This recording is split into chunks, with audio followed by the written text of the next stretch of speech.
Le royaume national,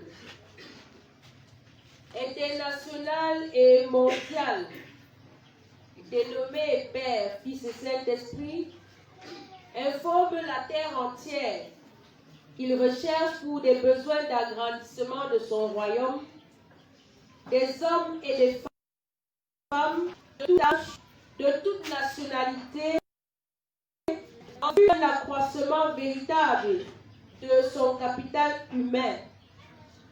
Les personnes intéressées doivent être titulaires de leur carte d'identité ou encore leur passeport en cours de validité de chrétiens confirmés, communiants, aimants et croyants.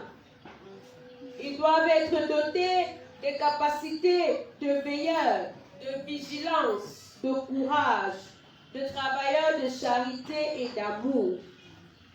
Toutes les personnes intéressées sont priées de bien suivre ce message afin de décider si elles veulent postuler à cet emploi ou pas. Nous vous remercions.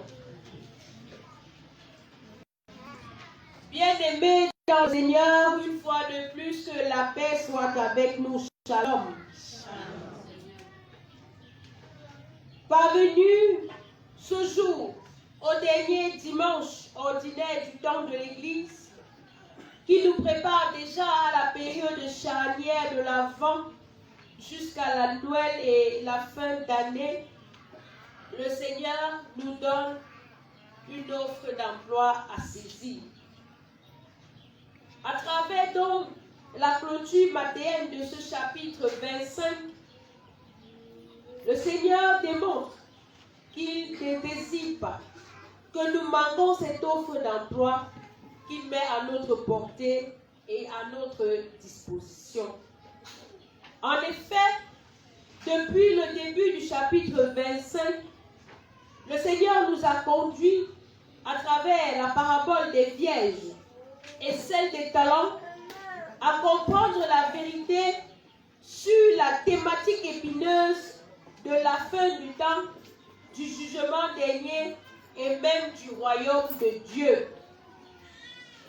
Il est donc clair que le retour du Seigneur, la parousie, n'est pas une utopie, mais une réalité et une vérité certaine qui va s'accomplir.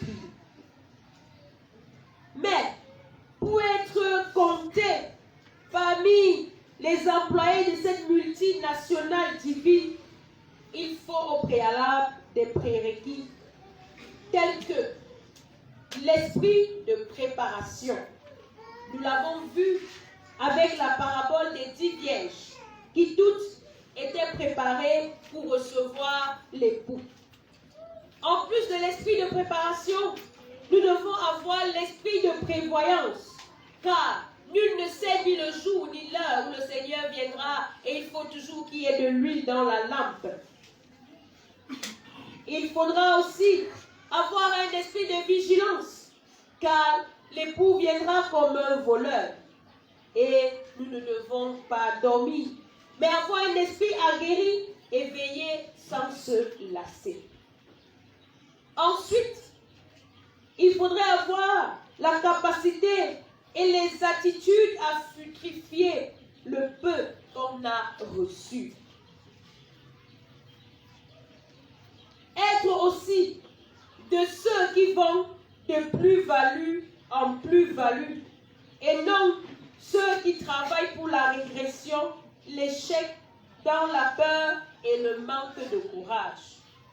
Oui, bien-aimés frères et sœurs, à travers donc ces deux premières paraboles qui ont ouvert ce chapitre 25, s'il fallait parler d'un barème de notation de 1 à 20, si un des candidats postulant à ce royaume remplit déjà ces conditions, il est au moins déjà à 12 sur 20.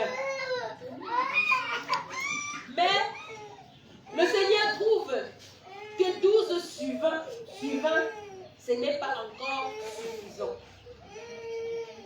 Et avec cette clôture de ce chapitre, comme nous disons, la clôture matérielle qui nous plonge dans les chapitres qui viennent au temps du complot et de la passion, Jésus voudrait que nous clôturons aussi ce temps de la mission en étant prêts,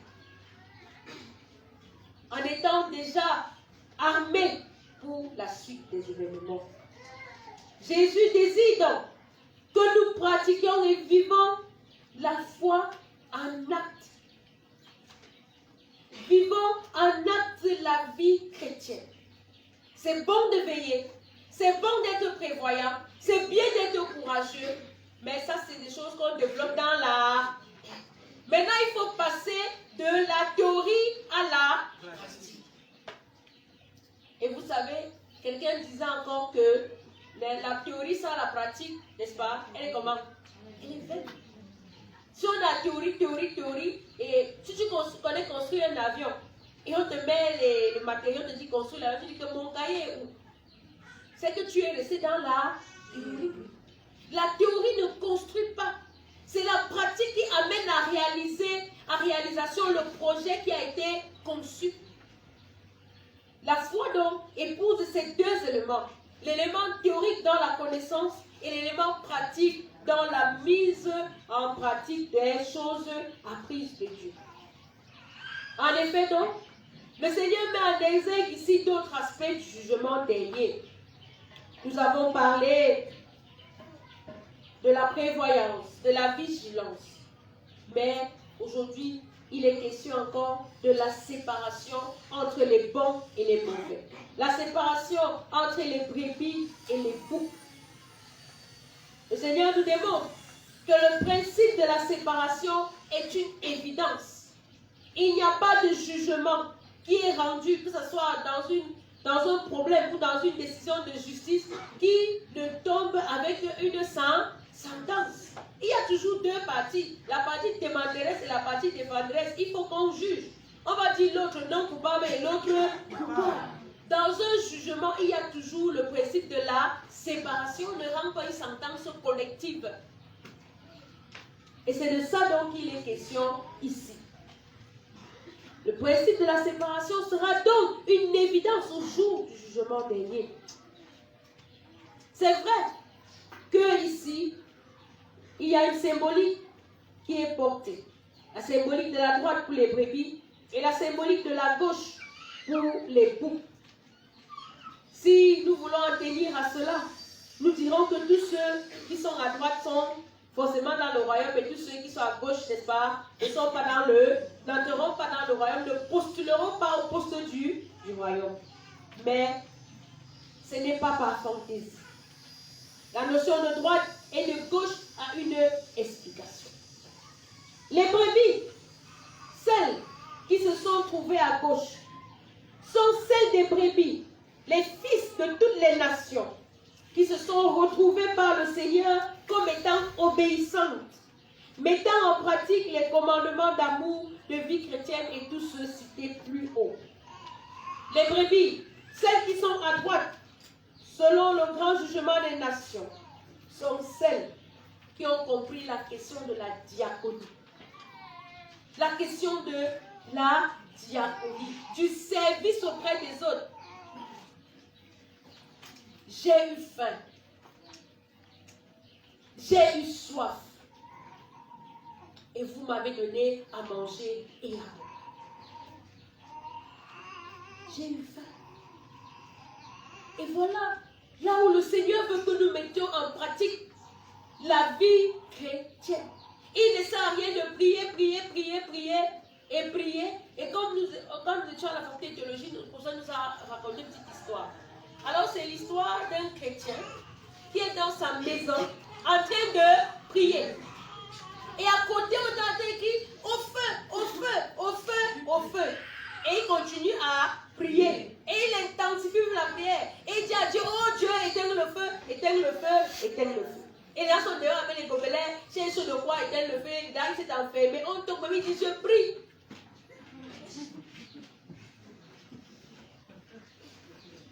Il est question de passer de la théorie à la pratique. Tu es en train de prier, on dit au feu, accident, tu laisses d'abord la prière, tu peux apporter assistance. Plusieurs parmi nous prient, que vraiment, mais mon voisin a faim, Seigneur, pour voir pour lui la nourriture. nourriture, alléluia, Seigneur, et après, on boit la nourriture, on jette à la. Amen. J'ai eu soif. Auprès de toi, il y a quelqu'un qui a soif. Mais tu t'assois au bar, tu finis tous les quartiers. Tu dis que c'était le commencement. Et pourtant, à côté de toi, quelqu'un a besoin d'un verre d'eau. Il y a des gens qui laissent l'eau couler chez eux toute la nuit. L'eau qui est rare, une denrée rare. Ils laissent l'eau couler chez eux toute la nuit. Et à côté, il y a des gens qui n'arrivent pas à boire de l'eau. Quand je peux dire que non, c'est avant compteur, ça ne compte pas sur ma facture. Et comme ça ne compte pas sur ta facture, tu laisses d'autres personnes avoir soif. Et dimanche, tu viens ici. Tu te pries pour nos bien-aimés qui ont des problèmes, tu es le premier à prier. Et pourtant, à côté de toi, les gens ont eu soif. Ceux donc qui veulent être celles des brebis qui sont à droite, ce sont les brebis qui ont compris la notion de l'hospitalité. J'étais étranger, vous m'avez recueilli. Combien de chrétiens aujourd'hui recueillent même encore les enfants de leur famille chez eux? Il va venir manger ma nourriture, il va venir gâter mes cheveux, il va venir gâter mes enfants, il va venir beaucoup de... Un long chapelet comme ça, n'est-ce pas? Et puis on dit que non, vous savez qu'avant, on faisait l'hospitalité, mais le Dieu a changé, on ne vient plus chez les gens des fois de comment comme ça. Il faut un peu, on se prépare avant de te recevoir. J'étais étranger et vous m'avez accueilli. Le Seigneur dit encore, j'étais malade, j'étais en prison et vous êtes venus à mon chevet. La compassion. La compassion. Il n'est plus seulement nécessaire de dire aujourd'hui, oui, prions pour nos frères, ils sont malades. Mais après la prière, est-ce qu'on va même leur rendre... Est-ce qu'on va même voir s'ils ont le paracétamol? Il y a des personnes qui meurent dans des maisons à cause de la plaquette de paracétamol. Et nous avons ordonné des semaines de prière pour leur guérison. Mais on n'est pas allé à l'action. Pas pour dire que la prière est petite, ça ne suffit pas. Mais la foi s'accompagne de l'action. La prière s'accompagne de l'action. C'est pourquoi Jésus disait, donnez-leur vous-même à manger. Après il dit, vous savez quoi? On dit 5 pains, 2 pains, 5 pains. Il dit, allez, venez avec nous. Mais qui a nourri la foule? C'est la foule qui a nourri la foule. Et le Seigneur n'a fait que multiplier. Pendant qu'on prie pour un bien-aimé qui est malade, pendant qu'on prie pour un frère qui est en prison, pendant qu'on prie pour quelqu'un dans une situation, ayons le courage de faire la communication. Vous savez, en communication, il y a le canal de communication, on dit, il y a l'émetteur au récepteur, et le récepteur à l'émetteur. Là, il y a eu feedback, il y a eu communication. Tu pries souvent pour quelqu'un sans connaître la suite de sa maladie. Il va même être guéri, tu vas continuer à prier. Parce que tu n'es pas dans la suite, la compassion. Bien-aimé, la compassion est une qualité qui manque de plus en plus à l'Église aujourd'hui. Et si l'Église manque de compassion, le monde va manquer de compassion. Parce que l'Église est vivante dans le monde. Et c'est nous qui donnons la saveur et la direction de la vie. Ainsi donc, le Seigneur dit à ses brebis qui ont pratiqué la diaconie, l'hospitalité, le partage et la compassion, il leur donne illico presto le nom de juste. Juste. Car celui qui comporte en lui de telles caractéristiques avait déjà eu ses 12 suivants et ne fait que compléter. Vous savez, il y a des choses que quand quelqu'un pose comme acte, comme c'est l'habitude de le dire, on ne s'attaque pas aux conséquences, on s'attaque à la cause. Ça veut donc dire que les veillées qu'on a parlé en haut là, la prudence, la vigilance, il n'avait même pas dit à ça. Deux ne pouvaient même pas dire avoir 12 suivants. Il était dit à 0. Deux, il continue seulement à accumuler ses 0. Ne peut vivre la continuité du message d'amour s'il n'a au préalable son passeport valide de chrétien. Parce que quand ton passeport de chrétien est valide, quand la police t'interpelle, tu n'as pas peur. Si même la mort vient frapper à ta porte, tu vas dire que si c'est le Seigneur qui m'a envoyé, tu vas faire comme Siméon. Seigneur, ça veut dire que ma mission est... Maintenant, tu peux laisser ton serviteur s'en aller en paix. Mais si ce qui vient te déranger, tu vas dire que toi et moi, qu'est-ce qu'il y a de commun entre eux? Mon maître n'a pas encore décidé. Avance. Mais ce qui est étonnant, bien aimé, c'est l'attitude des brebis. Elles sont elles-mêmes surprises. Quand le Seigneur dit entrez dans le roi, vous m'avez donné à manger, vous m'avez donné à boire, vous m'avez soutenu, vous m'avez gardé. Elles sont surprises. Mais Seigneur, quand avons-nous fait cela? Seigneur, t'avons-nous vu? Quand t'avons-nous vu dans les cas dont tu parles? Elles sont surprises. Et le Seigneur dit, toutes les fois que vous l'avez fait à un semblable comme moi, votre semblable comme vous, c'est à moi que vous l'avez fait. Et l'étonnement se situe ici à deux niveaux, bien aimés.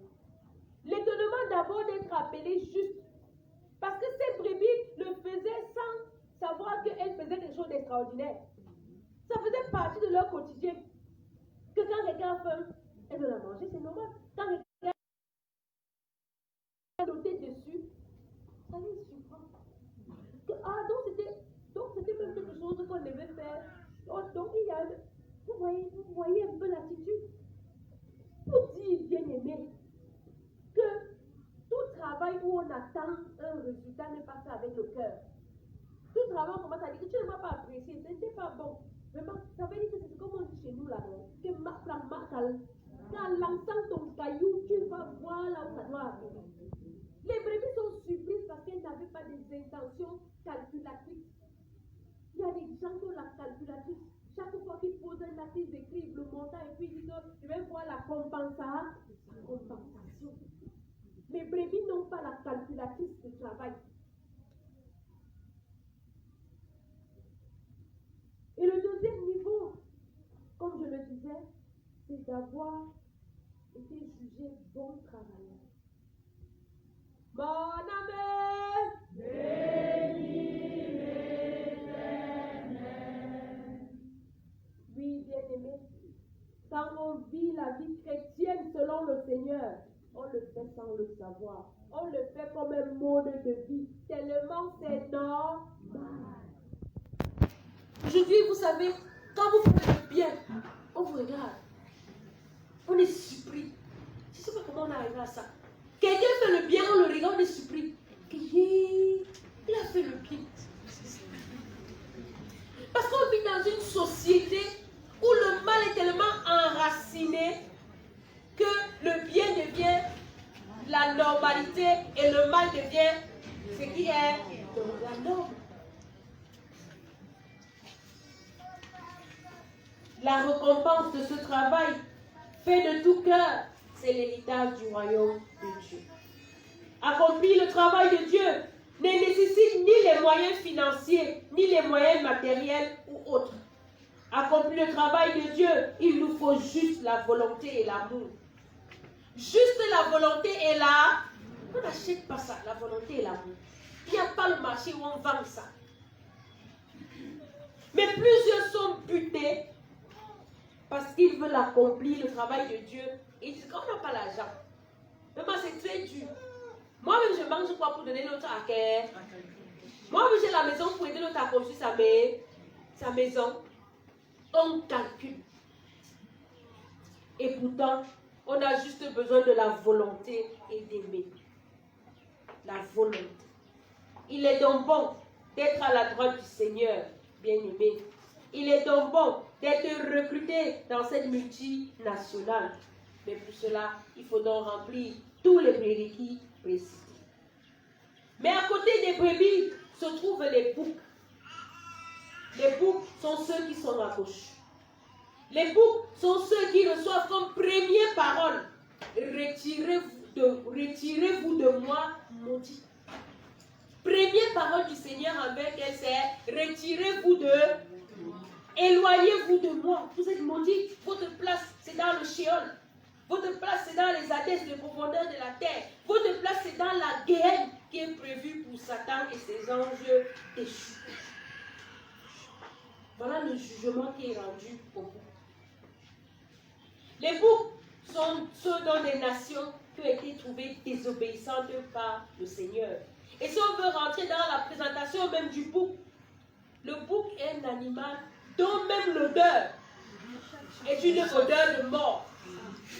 Vous ne pouvez pas rester à côté d'un bouc. Et un Dieu de vie qui prône la vie, combat pour la vie, ne peut pas donc mettre les gens qui sentent la mort. C'est pourquoi il dit retirez-vous. Vous êtes des maudits. Il n'y a pas votre place ici. Les boucs, ce qui est surprenant, peuvent même être à l'église, peuvent être des fidèles d'une communauté. Sont des hommes et des femmes dotés de plusieurs facultés, parfois même intellectuelles, financières, mentales et des personnes capacitées.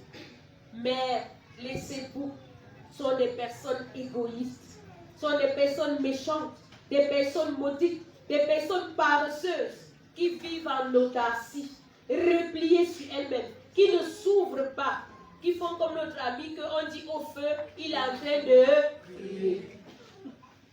Les boucs sont ces personnes tribalistes, racistes, qui n'ont pour seul vocabulaire, si ce n'est pas mon frère du village, si ce n'est pas ma soeur du village, si ce n'est pas mon propre enfant, je ne peux rien faire. Voilà les boucs. Les boucs sont donc ces personnes qui ont des congélateurs pleins et qui doivent renouveler tous les mois et dont la grande Isaac s'en réjouit de recevoir les provisions.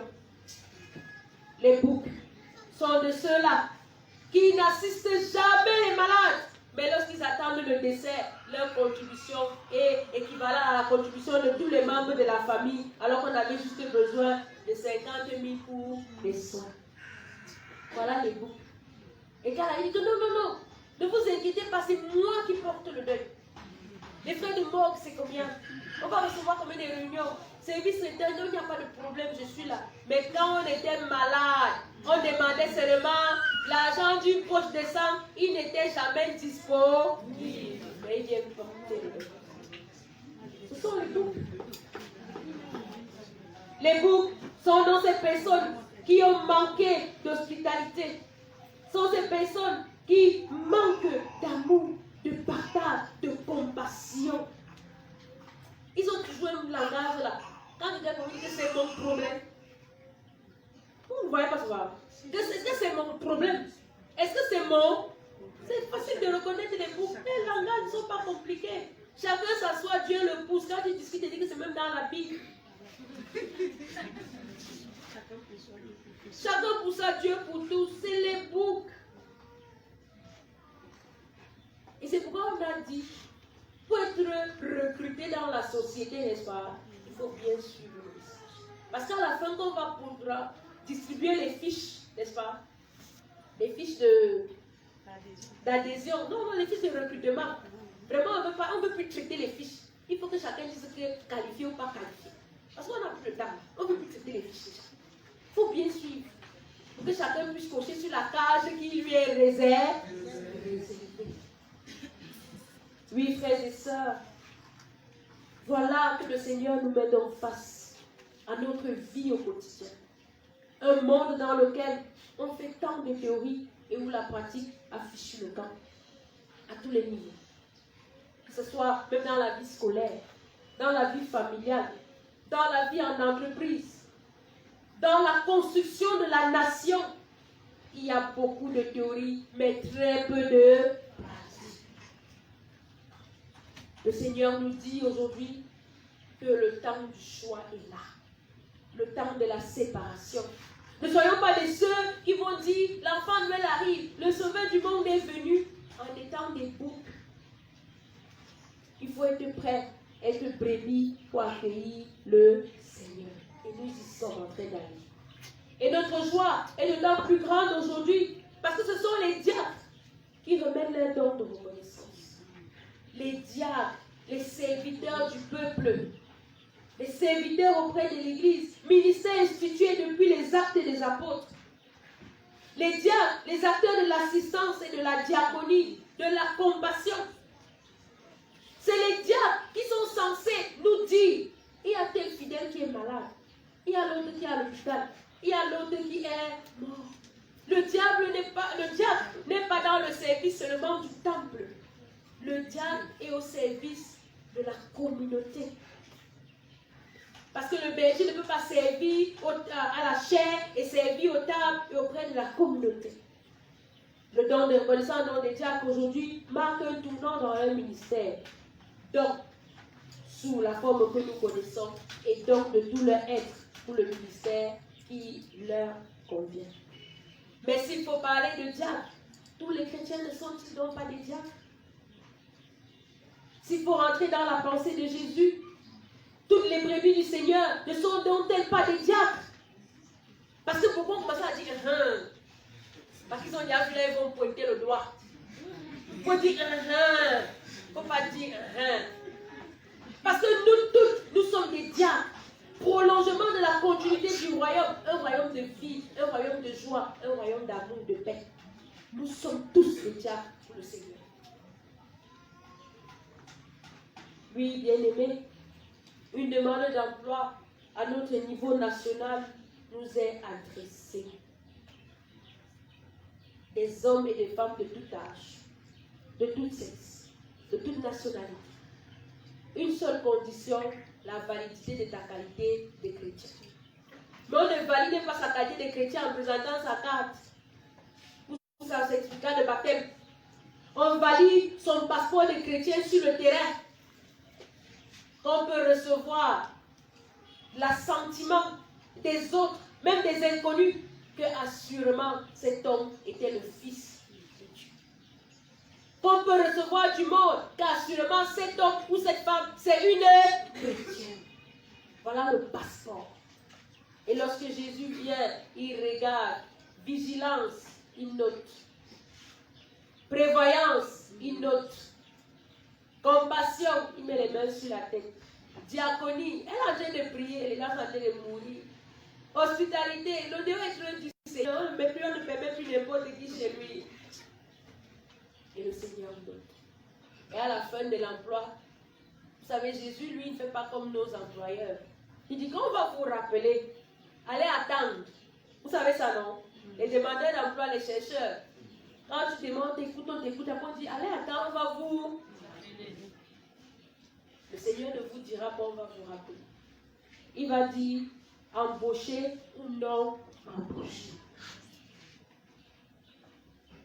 Embaucher ou non embaucher.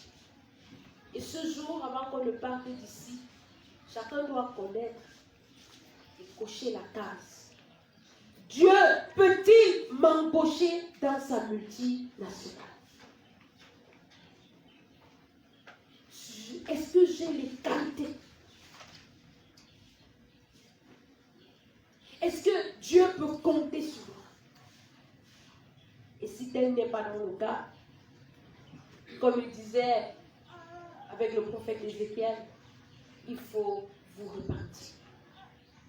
Repentons-nous de ne pas être des brebis, de n'avoir pas gardé les brebis et de n'avoir pas amené les brebis au standard que le Seigneur attend de nous.